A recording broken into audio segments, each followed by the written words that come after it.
You called the dealer at 5 in the morning because the combine wouldn't move. The screen lit up green, threw a code you'd never seen, and then it just sat there. Dead in the middle of a field you had 11 days to clear before the rain. And the man on the phone told you a technician couldn't come out until Thursday, and the visit alone would run you $180 an hour plus travel. I know that call. I used to be the man who took it. For years I stood on the other side of that counter. I wrote the service tickets. I quoted the parts. I sold folks the idea that the green machine would look after them. And I want to tell you plainly, because I can't carry it anymore, that combine wasn't broken the way you think. In a lot of cases, it was doing exactly what it was built to do. It was waiting for permission. Permission only we could give. Permission we sold back to you. Here's what I'm going to prove before this is over. There's a signed document dated the 8th of January, 2023 that was sold to farmers as the Great Peace Treaty on Repair. I read the fine print they hoped you'd skip, and there's a federal lawsuit filed the 15th of January, 2025 that says out loud what I watched happen from the inside for a decade. And if you already own one of these machines and you feel trapped right now, stay with me, because the middle of this video is built for you specifically.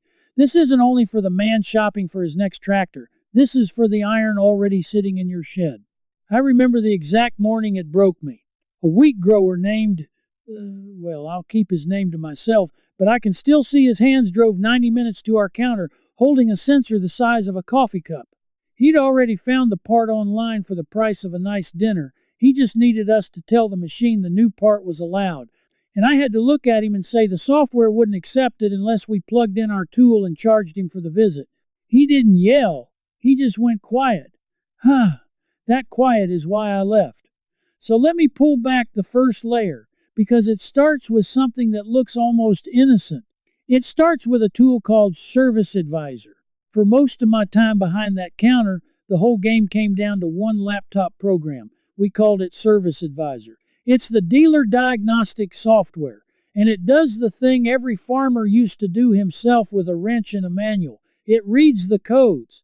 It calibrates the new parts. It tells the engine and the transmission that the replacement sensor is legitimate and it's okay to run. Here's what nobody told you at the sales table.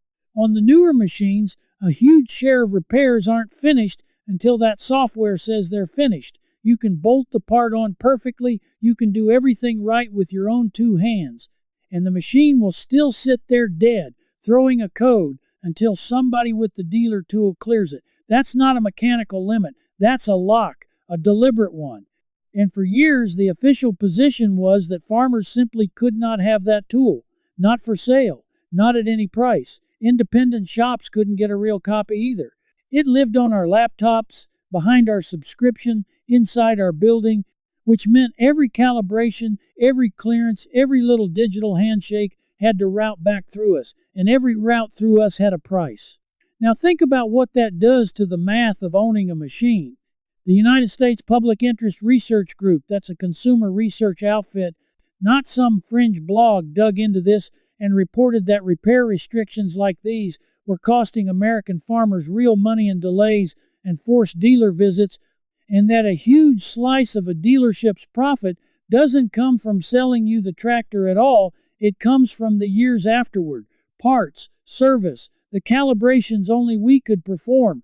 I watched those margins up close. The machine on the lot was almost a loss leader some seasons. The money, the steady, beautiful, predictable money was in the decades of repairs where you had no choice but to come back to us. That sensor the wheat grower bought cheap online, our version cost several times more, and even then he still needed to pay for the visit to activate it. He was paying twice for the privilege of fixing something he already owned. That's the first layer. Someone profited from your trust.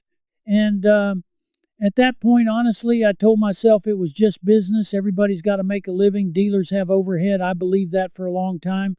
But then I learned what the machine could do when you weren't even standing next to it. And that's where I stopped being able to tell myself it was just business. Because these machines don't only wait for permission, they can be reached remotely. Let me tell you about the spring of 2022.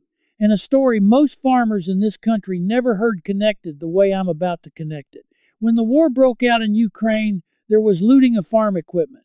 Combines and tractors worth hundreds of thousands of dollars were hauled hundreds of miles away, all the way to Chechnya by some accounts, and the people who took them discovered something. The machines wouldn't start, they'd been remotely disabled, locked from a distance, by command, because the company could reach into them through their telematics system and shut them down cold. Now, a lot of people cheered that story, and I understand why. Thieves got what they deserved. But I sat in my chair reading it and I felt the floor drop out because I already knew the capability was there. I just never expected the world to see it demonstrated so plainly. If the machine can be reached and switched off from the other side of the planet to stop a thief, then understand what that really means. It means the machine you paid $750,000 for is listening. It means it has a connection back to the mothership. It means the same channel that stopped a looter is the same channel that carries your data, your location, your engine hours, your yield, your every move across your own ground, back to a server you don't own and can't see. They call that system telematics. On the green machines, it's got its own name and its own subscription. It was sold to you as convenience. Track your fleet, get alerts, optimize your season. And that part is real. It does do those things. But nobody at my counter ever framed it the way it deserved to be framed, which is this. You bought a machine that reports on you, and the reporting runs one direction, and you are not the one holding the receiver. I signed people up for that telematics service with a smile. I told them it would help them, and some of it did. But I never once said the quiet part, which is that the connection is a leash, and the other end of that leash is held in an office in Illinois in a town called Moline, and not by you on your own land. So now stack the two layers. The machine won't finish a repair without a tool you can't have, and the machine stays connected to a company that can reach it, read it, and in the right circumstances, stop it. That's not a tractor anymore. That's a subscription with wheels. And here's the part that truly turned my stomach, because I want you to see the size of it. This wasn't a handful of models or one bad year. In the market for big farm tractors and combines, John Deere sits at the top by a wide margin. When one company controls that much of the iron in the ground, the terms that company writes aren't just its own policy, they become the weather. Every farmer has to live under them. So when I say someone wrote the terms, I need you to understand who had the power to write them and how little room you were ever given to say no. But maybe you're thinking, all right, there was pressure, there were laws coming, surely somebody forced them to fix this, and you'd be right, that pressure came. There was a fight. There was even something that got called a victory. Let me tell you what that victory actually was, because I read the document myself. On the 8th of January 2023, John Deere signed a Memorandum of Understanding with the American Farm Bureau Federation. It made headlines. Farmers finally win right to repair. Peace at last. The company promised to give owners and independent shops access to the tools, the software, the diagnostics, the manuals. On paper, it looked like the thing everybody had been begging for. I wanted to believe it. I really did. So I read it the way I'd read 1,000 service contracts. And here's what I found buried in the language that the celebration didn't mention. It was a memorandum of understanding, not a law, not a binding contract you could take to court and enforce like a warranty. It was a handshake. And handshakes have a way of loosening. Inside that agreement was a clause that let either side walk away with a short notice period, a matter of days. So the great treaty could be canceled almost on a whim. And in exchange for this non-binding promise, the Farm Bureau agreed to encourage its members to stop pushing for actual right-to-repair laws at the state and federal level. Read that again slowly, because this is the layer where I stopped believing it was an accident.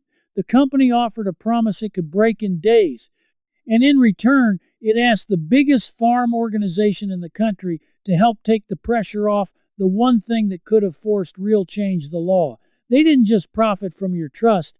They wrote the terms, and they got the people you trusted to bless those terms and carry them back to you as a gift. I sat there with that document and I thought about every farmer I'd sold the Green Dream to. And I thought, this isn't peace. This is a pressure release valve. Let the anger out slowly so the thing never actually blows. Before I show you what that filing said, I want to talk to the one of you sitting there right now, staring at a machine you already paid for. You did everything right. You bought the iron, you kept it clean, you told yourself it was yours, and then one morning a green screen told you otherwise, and you felt that invoice land in your gut before you'd even hung up the phone. That's the exact trap I spent a decade helping build, and it's the trap the complete iron furrow system is written to get you out of for good.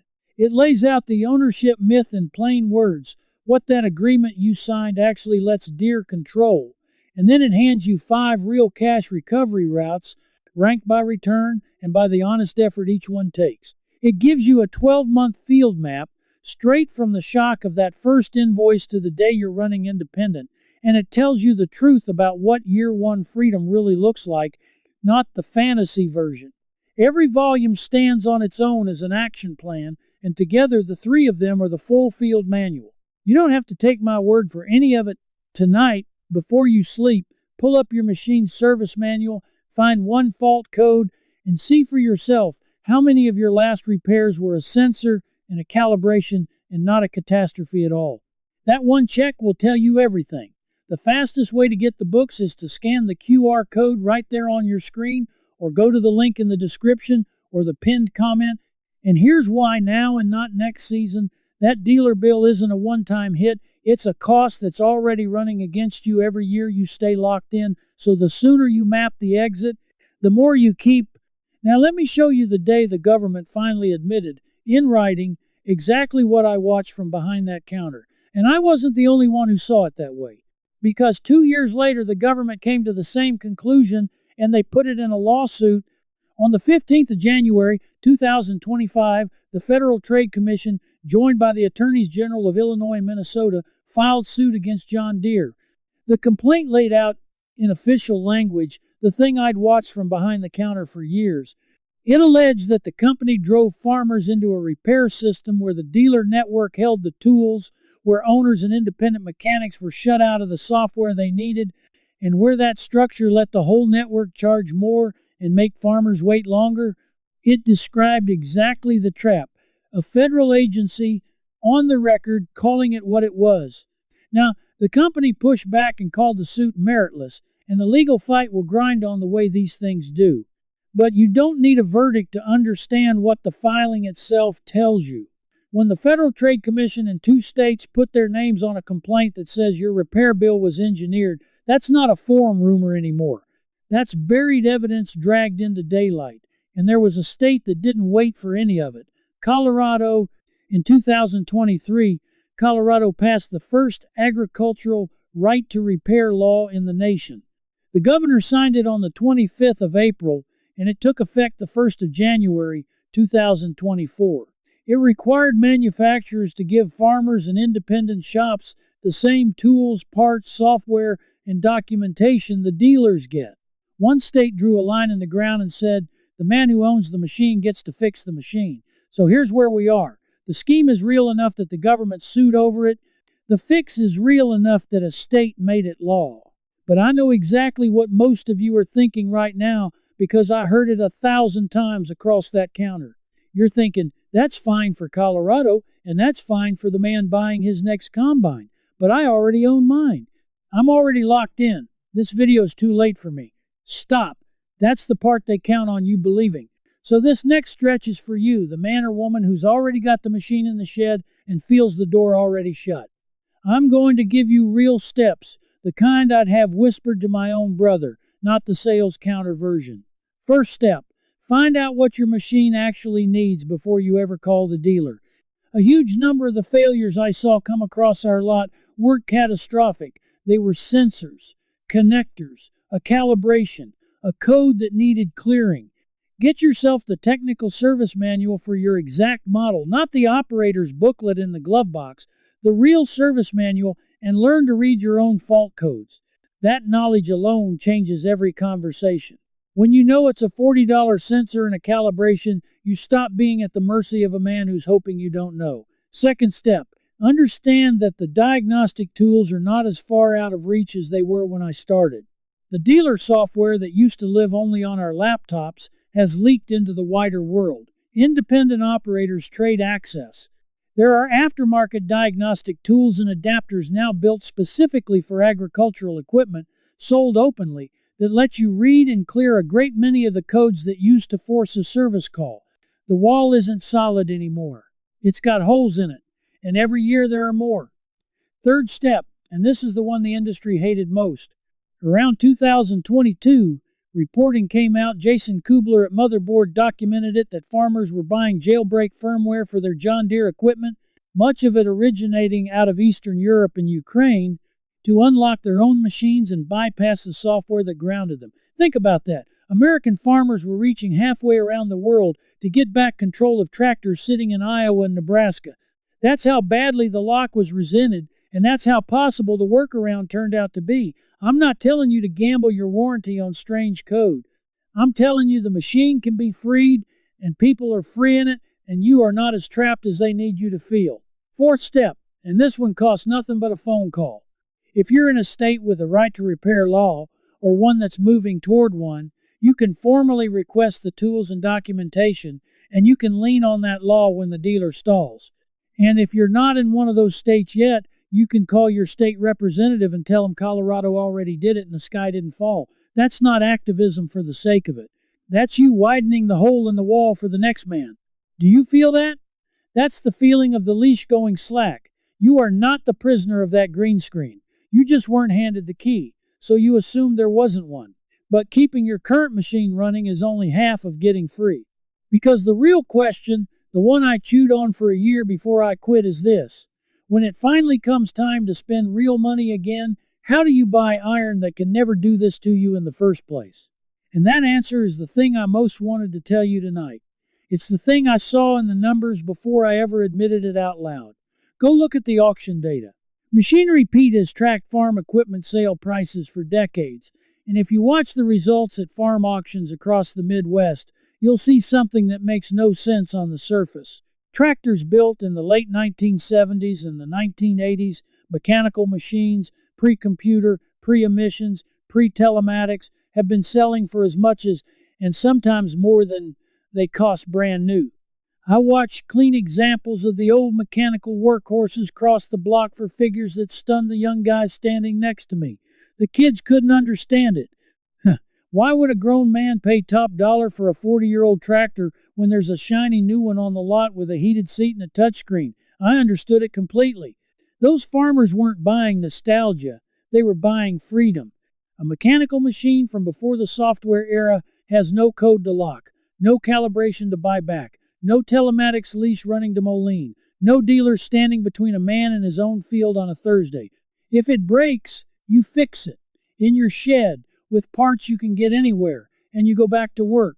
The value in that old iron isn't the steel, it's the independence welded into it. And the market has quietly figured out that independence is now worth a premium because the new machines took it away and started charging rent on it. That's the secret hiding in plain sight in the auction results.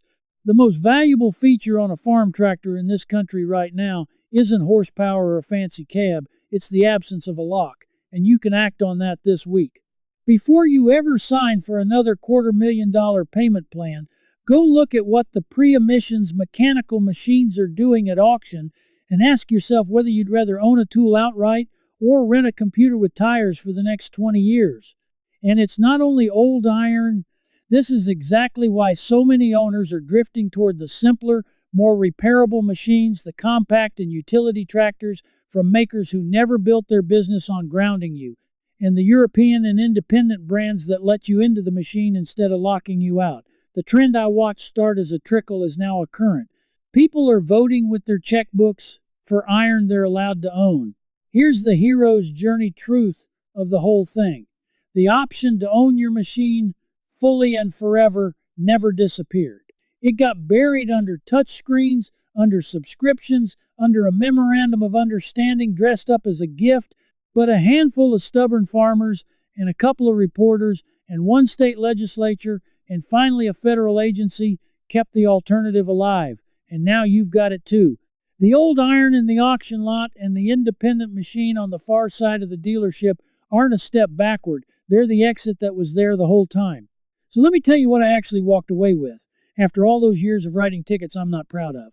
You didn't buy a machine so that a stranger in another state could decide when you're allowed to harvest. You bought it to be free on your own ground.